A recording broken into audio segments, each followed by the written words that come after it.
थाली हम कल भी बजाए थे, थाली हम आज भी बजाएंगे। फर्क बस इतना है कि उस दिन बात सम्मान की थी और आज स्वाभिमान की है। सफेद आकाश देखकर बारिश का अंदाजा मत लगाइए साहब, बादल कभी भी आ सकता है। सुबह का मंजर शाम होते होते हद तक बदल सकता है। कितनी बड़ी विडंबना है कि 60 मिनट में 100 सवाल को हल करने वाला छात्र इन नेताओं की घटिया राजनीति के सामने बेबस है, जिन्होंने कोई एग्जाम भी नहीं दिया। इन नेताओं को वो दे दो रेलवे, एसएससी, बैंक का सवाल तो इनके फट के हाथ में ना आ जाए तो कहना। इनकी असली औकात तब समझ में आएगी और तब इन्हें पता चलेगा कि एक स्टूडेंट कितनी मेहनत करता है कैलकुलेटर से भी ज्यादा तेज कैलकुलेशन करने में। बिना किसी एग्जाम के कुर्सी मिली गई है तो ये स्टूडेंट का दर्द ये क्या खाक समझेंगे?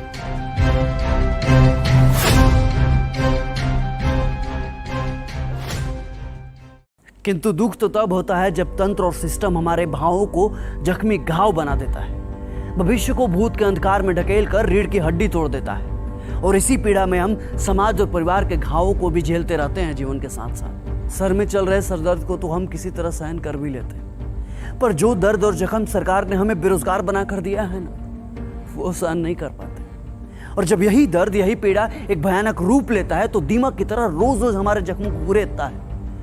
और कभी कभी इस दर्द की पीड़ा हमारे लिए असहनीय भी हो जाती है। फिर भी ऊपर बैठे वोट की टकटके लगाए हुक्मरानों को हमारी दर्द की चीखें सुनाई नहीं देती, और सुनाई देंगी भी कैसे? छलावे का हेडफोन जो पहन रखा है दोनों कानों में। किंतु धमक इस बार गूंजेगी और जाएगी आपके कानों तक, क्योंकि हम वही हुआ है जब देश में जरूरत पड़े तो कलम से शांति भी लिखते हैं और जरूरत पड़े तो कलम से क्रांति भी लिखते हैं। हमें इस कदर बेबस मत कीजिए साहब कि हम सृजन का कार विध्वंस में लगा दें।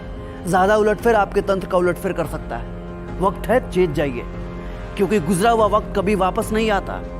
ये वही जनता है जो आपको अर्श से फर्श तक पहुंचा सकती है, तो इन्हें आपको फर्श से अर्श तक लाने में ज्यादा वक्त नहीं लगेगा। अरे साहब, जब इतने संशोधन हुए तो एक और संविधान संशोधन कर दो। तय कर दो कि किसी भी एग्जाम का रिजल्ट और सिलेक्शन एक फिक्स टाइम पीरियड में होगा। अरे आप लोग पत्थर हैं, आप पत्थर की मूरत जो किसी भी सूरत में बदलने का नाम ही नहीं लेते।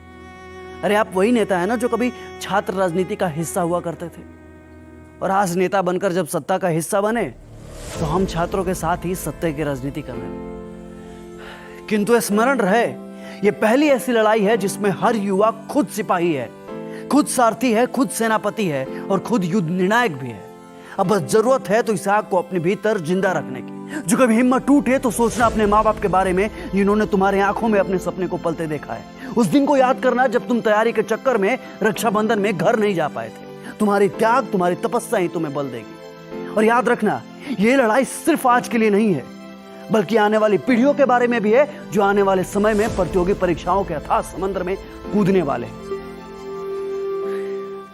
हम छात्रों का दुख दुनिया समझे या ना समझे, पर एक टीचर हमारे दुख को बखूबी समझता है। जरा सोचिए ना, क्या बीतती होगी उस शिक्षक पर जो दिन रात मेहनत करके पढ़ाता है, युवा पीढ़ी को खड़ा करता है, रिसर्च करता है कि आने वाले एग्जाम में किसी भी बच्चा का सिलेक्शन न अटक जाए। लेकिन अफसोस कि यहाँ तो पूरी परीक्षा ही अटक जाती है। लेकिन इस बार हम नहीं अटकेंगे, क्योंकि इस बार हमारे शिक्षक भी हमारे साथ हैं। वही शिक्षक जिन्हें कोई सत्ता में चोर धनानंद उनके प्रस्ताव को ठुकरा कर उन्हें अपमानित करता है, तो उसके सत्ता का नाश करने के लिए चंद्रगुप्त मौर्य स्थापित कर देते हैं, जिन्हें आज चाणक्य कहकर हम प्रणाम करते हैं। अगर इस बार हम रुक गए, अगर इस बार हम चूक गए या फिर हमारी आवाज को दबा दिया गया, तो ये हिंदुस्तान के हर एक शिक्षक का अपमान होगा और आने वाली हर पीढ़ियों को ये कड़वा घूंट पीना ही होगा। हमें इनकलाब करना होगा और हम जीतेंगे, लाजिम है हम ही जीतेंगे।